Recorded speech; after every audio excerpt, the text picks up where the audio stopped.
നമസ്കാരം.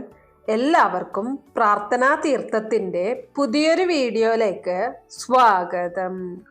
ഒരുപാട് പേര് ജീവിതത്തിൽ വളരെയധികം അനുഭവിച്ചു കൊണ്ടിരിക്കുന്ന ഒരു പ്രശ്നമാണ് കൂടോത്രം അഥവാ ആഭിചാരദോഷം എന്ന് പറയുന്നത്.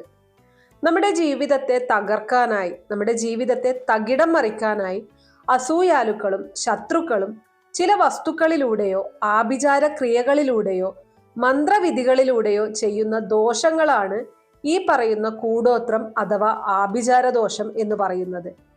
നമ്മളെ മറ്റൊരു രീതിയിലും തോൽപ്പിക്കാൻ പറ്റാതെ വരുന്ന സമയത്ത്, നമ്മളെ തളച്ചിടാൻ കഴിയാതെ വരുന്ന സമയത്ത് അത്തരത്തിലുള്ള വ്യക്തികൾ, ശത്രുക്കൾ അല്ലെങ്കിൽ അസൂയാലുക്കൾ ചെയ്യുന്ന കുതന്ത്ര ബുദ്ധിയാണ് ഈ പറയുന്ന കൂടോത്രം.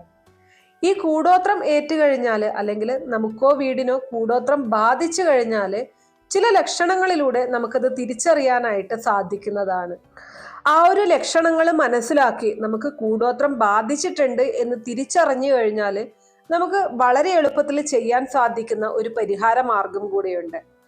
ഇത് നിങ്ങൾ ചെയ്തു കഴിഞ്ഞാൽ നിങ്ങൾക്ക് ഒരു തരത്തിലുള്ള കൂടോത്ര ദോഷമോ അല്ലെങ്കിൽ ആഭിചാര ദോഷമോ ഏൽക്കില്ല എന്നുള്ളതാണ് വാസ്തവം.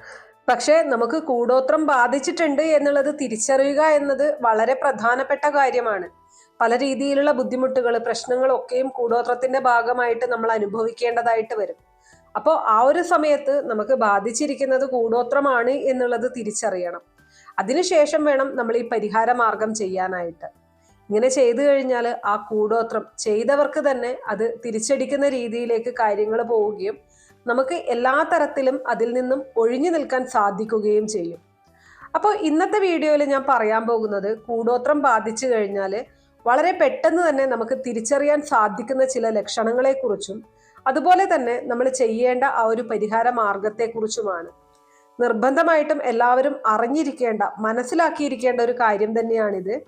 അപ്പൊ നമുക്ക് വീഡിയോയിലേക്ക് കടക്കാം. അതിനു മുന്നേ നിങ്ങൾ പുതിയതായിട്ടാണ് എൻ്റെ ചാനൽ കാണുന്നത് എന്നുണ്ടെങ്കിൽ ദയവേദി ചാനൽ ഒന്ന് സബ്സ്ക്രൈബ് ചെയ്യുക. തൊട്ടടുത്ത് തന്നെ ഒരു കുഞ്ഞു ബെല്ലൈക്കൺ ഉണ്ട്, അതോടൊന്ന് പ്രസ് ചെയ്യുക. അതിൽ ഓൾ എന്നുള്ള ഓപ്ഷൻ സെലക്ട് ചെയ്ത് കഴിഞ്ഞാൽ എൻ്റെ എല്ലാ വീഡിയോസിനും നിങ്ങൾക്ക് നോട്ടിഫിക്കേഷൻ കിട്ടുന്നതായിരിക്കും. നമുക്ക് കൂടോത്രം ഏറ്റുകഴിഞ്ഞാൽ, നമ്മുടെ വീട്ടിന് കൂടോത്രം ഏറ്റുകഴിഞ്ഞാൽ ഏറ്റവും ആദ്യം തന്നെ കാണിച്ചു തരുന്ന ഒരു ലക്ഷണം എന്ന് പറയുന്നത് കാക്കയുമായിട്ട് ബന്ധപ്പെട്ടതാണ്. നമ്മുടെ എല്ലാവരുടെയും വീട്ടിൽ വരുന്ന ഒരു ജീവിയാണ് കാക്ക എന്ന് പറയുന്നത്. കാക്ക ശനിഗ്രഹമായിട്ടും നമ്മുടെ പിതൃക്കന്മാരുമായിട്ടും ഒക്കെ ബന്ധപ്പെട്ട് നിൽക്കുന്ന ഒരു പക്ഷിയാണ്. നമ്മുടെ വീടിന് അല്ലെങ്കിൽ വീട്ടിലുള്ളവർക്ക് ഏതെങ്കിലും രീതിയിലുള്ള ദോഷം വന്നിട്ടുണ്ട് എങ്കിൽ, ഇത്തരത്തിലുള്ള ഒരു ചെയ്ത്തു ദോഷമോ ഒരു പ്രാക്കോ എരിച്ചലോ നല്ല രീതിക്ക് ഏറ്റിട്ടുണ്ട് എങ്കിൽ കാക്ക വളരെ കൃത്യമായിട്ട് അത് ലക്ഷണമായിട്ട് കാണിച്ചു തരും എന്നുള്ളതാണ്. ആ ലക്ഷണം എന്താണ് എന്ന് പറഞ്ഞു കഴിഞ്ഞാൽ കാക്ക നിങ്ങളുടെ വീട്ടിൽ നിലവിളക്ക് തെളിയിക്കാൻ സമ്മതിക്കില്ല എന്നുള്ളതാണ്. എങ്ങനെയാണ് കാക്ക നിലവിളക്ക് തെളിയിക്കാൻ സമ്മതിക്കാതിരിക്കുന്നത്? നമ്മൾ നിലവിളക്ക് തെളിയിച്ച് വെച്ച് കഴിഞ്ഞാൽ അതിലുള്ള ആ ഒരു തിരി കാക്ക എടുത്തു കൊണ്ടുപോകും. നിലവിളക്കിന്റെ തിരി നിങ്ങൾ എത്രയൊക്കെ കത്തിക്കാൻ ശ്രമിച്ചു കഴിഞ്ഞാലും ഒന്നോ അതിലധികമോ ദിവസം കാക്ക വന്ന് വിളക്കിന്റെ തിരി എടുത്തു കൊണ്ടുപോകുന്ന ഒരു അവസ്ഥയുണ്ടാകും എന്നുള്ളതാണ്. നിങ്ങളുടെ വീട്ടിൽ ഇങ്ങനെ സംഭവിച്ചിട്ടുണ്ടെങ്കിൽ അത് നിങ്ങളുടെ വീട്ടിൽ ഒരു നെഗറ്റീവ് ഊർജം കടന്നുകൂടിയിരിക്കുന്നു, ഒരു ദോഷം വന്നിരിക്കുന്നു എന്നുള്ളതിൻ്റെ ഒന്നാമത്തെ ലക്ഷണമായിട്ട് വേണം കണക്കാക്കാനായിട്ട്. ഈ ഒരു കാര്യം കണ്ടു കഴിഞ്ഞാൽ ഞാൻ പരിഹാരം പറഞ്ഞു തരാം, അത് നിങ്ങളങ്ങ് ചെയ്യണം.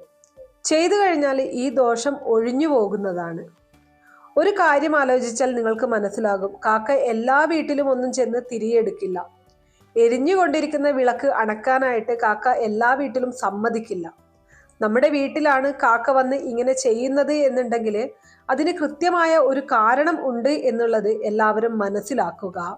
ഇത് അനുഭവിച്ചവർക്ക് മാത്രമേ മനസ്സിലാവുകയുള്ളൂ. ചിലർക്കെങ്കിലും സംശയം കാണും, ഇങ്ങനെ കാക്ക വന്ന് എരിയുന്ന തിരി കുത്തിയെടുത്ത് കൊണ്ടുപോകുമോ എന്നുള്ളത്.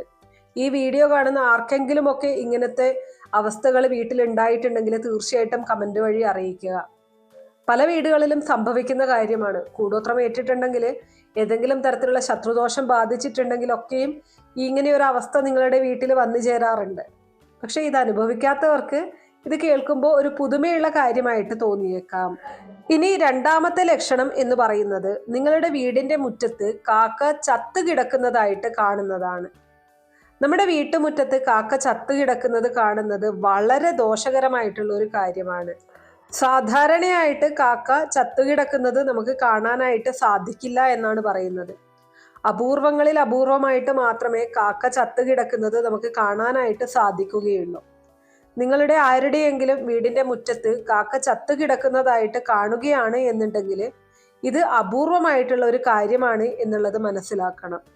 അങ്ങനെ സംഭവിക്കുന്നത് വലിയ ദോഷങ്ങൾ നമുക്ക് ഏറ്റിട്ടുണ്ട് എന്നുള്ളതിൻ്റെ ഒരു ലക്ഷണമായിട്ട് എടുക്കണം. നമ്മുടെ വീട്ടുമുറ്റത്ത് മാത്രമല്ല, പറമ്പിലോ തൊടിയിലോ ഒക്കെ കണ്ടു കഴിഞ്ഞാലും ഇത് ദോഷകരമായിട്ടുള്ള കാര്യം തന്നെയാണ്. അപ്പോൾ നിങ്ങളുടെ വീട്ടിൽ ഇങ്ങനെ കാണുകയാണ് എന്നുണ്ടെങ്കിൽ നിർബന്ധമായിട്ടും നിങ്ങൾ അതിന് പരിഹാരം ചെയ്യേണ്ടതായിട്ടുണ്ട്. ഇനി അതുപോലെ തന്നെ രാത്രികാലങ്ങളിൽ കാക്ക കരയുന്നത് കേൾക്കുന്നതും അത്ര ശുഭകരമായിട്ടുള്ള കാര്യമല്ല. നമുക്കറിയാം, രാത്രികാലങ്ങളിൽ കാക്ക കരയുന്നത് കേൾക്കുന്നത് വളരെ അപൂർവമായിട്ടായിരിക്കും. രാത്രിയിൽ കാക്കകൾ അങ്ങനെ വരാറില്ലല്ലോ. എന്നിരുന്നാലും ചില വീടുകളിൽ ദോഷങ്ങൾ വരുന്ന സമയത്ത്, വീടുകളിൽ ഈ പറഞ്ഞതുപോലെയുള്ള കൂടോത്രങ്ങൾ ഏറ്റിട്ടുണ്ടെങ്കിൽ, ഏതെങ്കിലും തരത്തിലുള്ള ദോഷങ്ങൾ ആ വീട്ടിന് ഏറ്റിട്ടുണ്ടെങ്കിൽ രാത്രികാലങ്ങളിൽ കാക്ക വന്ന് കരയാറുണ്ട്. അതും ഒരു ലക്ഷണം തന്നെയാണ്. സന്ധ്യാനേരത്ത് നിലവിളക്കൊക്കെ തെളിയിച്ച് എടുത്തു വെച്ച ശേഷം, വിളക്ക് അണച്ചതിന് ശേഷം ഈ പറഞ്ഞതുപോലെ വീടിൻ്റെ മുകളിലൊക്കെ നിന്നുകൊണ്ട് കാക്ക കരയുന്നത് നിങ്ങൾ കേൾക്കുകയാണ് എന്നുണ്ടെങ്കിൽ, അത് കണ്ടിന്യൂസ് ആയിട്ട് 1-2 ദിവസം തുടർന്നു കൊണ്ട് പോവുകയാണ് എന്നുണ്ടെങ്കിൽ തീർച്ചയായിട്ടും നിങ്ങളുടെ വീടിന് ഏതോ ദോഷം ഏറ്റിട്ടുണ്ട് എന്നുള്ളത് തിരിച്ചറിയേണ്ടതായിട്ടുണ്ട്. ഇനി പ്രധാനപ്പെട്ട മറ്റൊരു ലക്ഷണം എന്ന് പറയുന്നത്, നമ്മുടെ വീട്ടിൽ നിൽക്കുന്ന തുളസിത്തറയിൽ നല്ല രീതിയിൽ നിൽക്കുന്ന തുളസി പെട്ടെന്നൊരു ദിവസം കരിഞ്ഞുണങ്ങി പോവുകയാണ്. മറ്റൊരു കാര്യവുമില്ലാതെ തന്നെ പ്രത്യക്ഷത്തിലൊന്നും നമുക്ക് കാണാൻ സാധിക്കില്ല. നല്ല പച്ചപ്പോടു കൂടി നിന്നുകൊണ്ടിരുന്ന, നല്ല പൂത്തു നിന്നിരുന്ന തുളസി പെട്ടെന്ന് വാടിപ്പോകുന്ന ഒരു സാഹചര്യം ഉണ്ടാവുന്നുണ്ട് എങ്കിൽ, ഉണങ്ങിപ്പോകുന്ന ഒരു സാഹചര്യം ഉണ്ടാവുന്നുണ്ട് എങ്കിൽ തീർച്ചയായിട്ടും നിങ്ങൾക്ക് ഏതോ തരത്തിലുള്ള ദോഷങ്ങൾ ഏറ്റിട്ടുണ്ട് എന്നുള്ളത് തിരിച്ചറിയണം. നിങ്ങൾക്കോ നിങ്ങളുടെ വീടിനോ ഏറ്റിട്ടുള്ള ദോഷത്തിന്റെ ഭാഗമായിട്ടാണ് തുളസി ഇങ്ങനെ വാടിക്കരിഞ്ഞു നിൽക്കുന്നത് നിങ്ങൾക്ക് കാണേണ്ടി വരുന്നത്. പ്രത്യേകം പറയുകയാണ്, നിങ്ങളുടെ വീട്ടിൽ നല്ല രീതിയിൽ നിൽക്കുന്ന തുളസി പെട്ടെന്ന് വാടിക്കരിഞ്ഞു പോയാലുള്ള കാര്യമാണ് പറയുന്നത്. ഒരുപാട് കാലമായി കഴിഞ്ഞാൽ തുളസി താനെ വാടിക്കരിയാറുണ്ട്, അതല്ല പറയുന്നത്. നല്ല രീതിയിൽ തഴച്ചു വളരുന്ന ഒരു തുളസി വളരെ പെട്ടെന്ന് ഒരു കാരണവുമില്ലാതെ ഇങ്ങനെ വാടിപ്പോകുന്ന സാഹചര്യം ഉണ്ടെങ്കിൽ വളരെ വളരെ വലിയ ദോഷമാണ് നിങ്ങൾക്ക് ഏറ്റിട്ടുള്ളത് എന്നുള്ളത് നിങ്ങൾ മനസ്സിലാക്കണം. അതിൻ്റെ ഒരു ലക്ഷണമാണ് ഇത് കാട്ടിത്തരുന്നത്. ഇനി അടുത്ത ഒരു ലക്ഷണം എന്ന് പറയുന്നത് നിലവിളക്ക് തട്ടി കമഴ്ന്ന് വീഴുക എന്നുള്ളതാണ്. അതായത് നമ്മുടെ കൈതട്ടിയോ അറിയാതെ കൈതട്ടിയോ എന്തെങ്കിലും എടുക്കുന്ന സമയത്തൊക്കെ വിളക്ക് തട്ടി എണ്ണയോടുകൂടി വിളക്ക് വീഴാറുണ്ട്. അതുപോലെ പൂച്ചയോ മറ്റോ തട്ടിയിടുന്നതും, എങ്ങനെ തന്നെ ആയാലും നിലവിളക്ക് മറയുക എന്ന് പറയുന്നത് വളരെ രൂക്ഷമായിട്ടുള്ള ദോഷം നമ്മളിലേക്ക് കടന്നു വന്നിരിക്കുന്നു എന്നതിൻ്റെ സൂചനയാണ്. കണ്ണേറ്, പ്രാക്ക്, എരിച്ചല് പോലുള്ള അല്ലെങ്കിൽ ചൊല്ലിപ്പറയിക്കൽ പോലുള്ള കാര്യങ്ങളൊക്കെ ആവാം. അതും അല്ലെങ്കിൽ എന്തെങ്കിലും ക്ഷുദ്രപ്രവർത്തികളോ വിളിച്ചപേക്ഷയോ ആകാനുള്ള സാധ്യതയും വളരെ കൂടുതലാണ്. അപ്പോൾ ഇത്തരത്തിലുള്ള ഒരു സാഹചര്യം നിങ്ങളുടെ വീട്ടിൽ ഉണ്ടായിട്ടുണ്ടെങ്കിൽ തീർച്ചയായിട്ടും നിങ്ങൾ ഈ ഒരു പരിഹാരം നിർബന്ധമായിട്ടും ചെയ്തിരിക്കണം. അല്ല എന്നുണ്ടെങ്കിൽ നിങ്ങൾക്ക് അതിൻ്റെ ദോഷം കൂടുതലായിട്ട് വരുന്നതായിരിക്കും. അതിൻ്റെ കാഠിന്യം വളരെ കൂടുതലായിരിക്കും. നിങ്ങളെ വളരെയധികം ബുദ്ധിമുട്ടിപ്പിക്കുന്ന കാര്യമായിരിക്കും. ഇനി അടുത്ത ഒരു ലക്ഷണം എന്ന് പറയുന്നത്, നമ്മുടെ പൂജാമുറിയിലോ അല്ലെങ്കിൽ നിലവിളക്ക് തെളിയിക്കുന്ന സ്ഥലത്തോ ഒക്കെ നമ്മൾ പെട്ടെന്ന് കയറി ചെല്ലുന്ന സമയത്ത് പല്ലി ചത്ത് കിടക്കുന്നത് കാണുന്നതാണ്. ഇങ്ങനെ പല്ലി ചത്ത് കിടക്കുന്നത് കാണുന്നത് വളരെ കൃത്യമായിട്ടുള്ള ഒരു ലക്ഷണമായിട്ട് തന്നെ പറയണം. ഇത്തരത്തിലുള്ള ദുർമന്ത്രവാദമോ ചെയ്ത്ത് ദോഷമോ നമ്മുടെ വീടിനോ വീട്ടിലുള്ളവർക്കോ ഏറ്റിട്ടുണ്ട് എന്ന് കാട്ടിത്തരുന്നതാണ് ഈ ലക്ഷണങ്ങൾ. പല്ലികൾക്കൊക്കെ അതൊക്കെ കൃത്യമായിട്ട് അറിയാൻ സാധിക്കുമെന്നാണ് പറയുന്നത്. ഇനി പല്ലിയുമായിട്ട് ബന്ധപ്പെട്ട മറ്റൊരു ലക്ഷണം കൂടിയുണ്ട്. നമ്മുടെ വീട്ടിൽ ധാരാളം പല്ലി ഉണ്ടായിരുന്നുവെങ്കിൽ ഈ പല്ലികൾ വീട്ടിൽ നിന്ന് വളരെ പെട്ടെന്ന് അപ്രത്യക്ഷമാകുന്ന ഒരു അവസ്ഥ ഉണ്ടാവുക. അതായത് പല്ലികളെ മൊത്തം കാണാതാവുന്ന ഒരു സാഹചര്യം ഉണ്ടാവുക. ഇങ്ങനെ ഉണ്ടായിക്കഴിഞ്ഞാലും അത് ദോഷകരമാണെന്നാണ് പറയുന്നത്. നമ്മളായിട്ട് നമ്മുടെ വീട്ടിലെ പല്ലിയെ ഓടിക്കാറുണ്ടല്ലേ. അതല്ലാതെ ഒരുപാട് പല്ലികൾ നിറഞ്ഞു നിന്നിരുന്ന ഒരു വീട്ടിൽ ഒരു പല്ലിയെ പോലും പിന്നീട് കാണാതാവുന്ന ഒരു സാഹചര്യം, നമ്മളൊന്നും തന്നെ ചെയ്യാതെ ഈ പല്ലിയൊക്കെ അപ്രത്യക്ഷമാകുന്ന ഒരു സാഹചര്യം ഉണ്ടെങ്കിൽ തീർച്ചയായിട്ടും ഇതും ഈ പറയുന്നത് പോലെ നമുക്ക് കാട്ടിത്തരുന്ന ഒരു ലക്ഷണം തന്നെയാണ്. അപ്പോൾ ഞാനിപ്പോൾ ഇവിടെ പറഞ്ഞിരിക്കുന്ന എല്ലാ കാര്യങ്ങളും നമുക്കോ നമ്മുടെ വീടിനോ ഏതെങ്കിലും തരത്തിലുള്ള ദോഷങ്ങളോ കൂടോത്രമോ ഏറ്റിട്ടുണ്ട് എന്നുണ്ടെങ്കിൽ കാട്ടിത്തരുന്ന ലക്ഷണങ്ങളാണ്. ഈ ലക്ഷണങ്ങൾ കണ്ടു കഴിഞ്ഞാൽ ഉടനടി തന്നെ നമ്മൾ പരിഹാരം ചെയ്യേണ്ടതായിട്ടുണ്ട്. അല്ല എന്നുണ്ടെങ്കിൽ അതിൻ്റെ ദോഷഫലങ്ങൾ മുഴുവൻ നമ്മൾ അനുഭവിക്കേണ്ടതായിട്ട് വരും. അപ്പോൾ ആ ഒരു ദോഷഫലങ്ങൾ ഇല്ലാതാക്കാനായിട്ട് നമ്മൾ ചെയ്യേണ്ട പരിഹാരം എന്താണ് എന്നുള്ളതൊന്ന് നോക്കാം. ഇതിനായിട്ട് നിങ്ങൾ ആദ്യം തന്നെ എടുക്കേണ്ടത് ഒരു എരിക്കിൻ്റെ ഇലയാണ്. അത് എവിടെ നിന്നെങ്കിലും ഒരു എരിക്കിൻ്റെ ഇല പൊട്ടിച്ചു കൊണ്ടുവരിക. ഈ എരിക്കിൻ്റെ ഇലയ്ക്കുള്ളിൽ നമ്മൾ 3 വെളുത്തുള്ളി വയ്ക്കണം. 3 വെളുത്തുള്ളി എന്ന് പറയുമ്പോൾ വെളുത്തുള്ളിയുടെ 3 അല്ലി മതിയാകും, മുഴുവൻ വെളുത്തുള്ളി വേണ്ട. ഈ ഒരു 3 അല്ലി വെളുത്തുള്ളി വെച്ചതിന് ശേഷം ഞാൻ ഈ പറയുന്ന മന്ത്രം ചൊല്ലിക്കൊണ്ട് നിങ്ങൾ നിങ്ങളുടെ വീട്ടിലുള്ള എല്ലാവരെയും ഉഴിയുക എന്നുള്ളതാണ്. വീട്ടിലുള്ള എല്ലാവരെയും ഉഴിയണം. എരിക്കിൻ്റെ ഇലയിൽ 3 വെളുത്തുള്ളി വെച്ച് നല്ലോണം മടക്കി പിടിച്ച് എല്ലാവരെയും ഉഴിയുക. ഈ പറയുന്ന മന്ത്രം ഉരുവിട്ടുകൊണ്ടാണ് നമ്മൾ ഓരോ അംഗത്തെയും 3 തവണ വീതം ഉഴിയേണ്ടത്. മന്ത്രം ഇങ്ങനെയാണ്: ഓം ദുർദശായ നമഃ. അതോടൊപ്പം തന്നെ ഓം മൃത്യുഞ്ജായ നമഃ.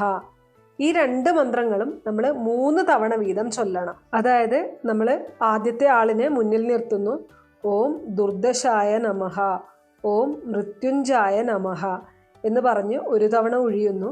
ഇതേപോലെ തന്നെ സെയിം 3 തവണ നമ്മൾ റിപ്പീറ്റ് ചെയ്യണം. അങ്ങനെ നമ്മുടെ വീട്ടിലുള്ള എല്ലാ അംഗത്തെയും ഒഴിഞ്ഞതിന് ശേഷം നമ്മൾ ഈ കയ്യിൽ പിടിച്ചിരിക്കുന്ന ആ ഒരു എരിക്കിൻ്റെ ഇലയും വെളുത്തുള്ളിയും തീ കൂട്ടിയിട്ട് കത്തിക്കുകയാണ് ചെയ്യേണ്ടത്. ഈ ഒരു വെളുത്തുള്ളി അല്ലി പൂർണ്ണമായിട്ടും കത്തി തീരേണ്ടതായിട്ടുണ്ട്. അപ്പോൾ അതിനനുസരിച്ചുള്ള ഒരു അഗ്നി നിങ്ങൾ ഉണ്ടാക്കിയെടുക്കണം. അത് കർപ്പൂര അഗ്നിയാണെങ്കിൽ അങ്ങനെ ചെയ്യാം, അതല്ല അടുപ്പിൽ കത്തിക്കുന്നവരാണ് എന്നുണ്ടെങ്കിൽ അങ്ങനെ ചെയ്യാം. ഇനി അതുമല്ല, നിങ്ങൾക്ക് വീടിൻ്റെ ഒരു ഭാഗത്ത് തീ കൂട്ടിയിട്ട് കത്തിക്കാനാണ് സാധിക്കുന്നതെങ്കിൽ അങ്ങനെയും ചെയ്യാവുന്നതാണ്. എങ്ങനെയായാലും ഇത് പൂർണ്ണമായിട്ടും കത്തിത്തീരുക എന്നുള്ളത് വളരെ പ്രധാനപ്പെട്ട കാര്യമാണ്. ഇത് കത്തിത്തീരുന്നതോടെ നമുക്ക് ഏറ്റിട്ടുള്ള ആ ഒരു കൂടോത്രത്തിൻ്റെ ദോഷം നമ്മളിൽ നിന്നും ഇല്ലാതാകും. ഞാൻ ഈ പറഞ്ഞിരിക്കുന്ന ലക്ഷണങ്ങൾ കണ്ടു കഴിഞ്ഞാൽ നിങ്ങൾ വളരെ പെട്ടെന്ന് തന്നെ ഈ ഒരു പരിഹാരം ചെയ്യാനായിട്ട് ശ്രമിക്കണം. ഈ ഒരു കാര്യങ്ങൾ തിരിച്ചറിഞ്ഞ ഉടനെ തന്നെ നമ്മൾ ഈ ഒരു പരിഹാരം ചെയ്തു കഴിഞ്ഞാൽ അത് പൂർണ്ണമായിട്ടും ഇല്ലാതാക്കാൻ നമുക്ക് സാധിക്കും. അപ്പോൾ ഞാൻ ഈ പറഞ്ഞിരിക്കുന്ന ലക്ഷണങ്ങൾ കണ്ടു കഴിഞ്ഞാൽ ഒരിക്കലും നിസ്സാരമായിട്ട് തള്ളിക്കളയരുത്. വളരെ പെട്ടെന്ന് തന്നെ അതിനുള്ള പരിഹാരം ചെയ്യുക. നിങ്ങൾക്ക് ഏറ്റിരിക്കുന്ന എല്ലാ ദോഷങ്ങളും അതോടെ തന്നെ ഇല്ലാതാവുന്നതായിരിക്കും. അപ്പോൾ ഇത്രയേ ഉള്ളൂ ഇന്നത്തെ വീഡിയോ കുറച്ചു പേർക്കെങ്കിലും ഉപകാരപ്രദമായി കാണും എന്ന് വിശ്വസിക്കുന്നു. ഇതുപോലുള്ള അറിവുകൾക്കായിട്ട് നമ്മുടെ ഈ ചാനൽ ഒന്ന് സബ്സ്ക്രൈബ് ചെയ്യുക. വീഡിയോ ഇഷ്ടമാവുകയാണെങ്കിൽ ലൈക്ക് ചെയ്യാനും ഷെയർ ചെയ്ത് മറ്റുള്ളവരിലേക്ക് എത്തിക്കാനും മറക്കരുത്. നിങ്ങൾക്ക് ഏതെങ്കിലും തരത്തിലുള്ള സംശയങ്ങളോ അഭിപ്രായങ്ങളോ നിർദ്ദേശങ്ങളോ ഇനി ഏതെങ്കിലും കാര്യങ്ങളെക്കുറിച്ച് അറിയാനുള്ള താല്പര്യമോ ഉണ്ടെങ്കിൽ തീർച്ചയായിട്ടും കമൻറ്റ് ബോക്സ് വഴി അറിയിക്കാവുന്നതാണ്. നന്ദി.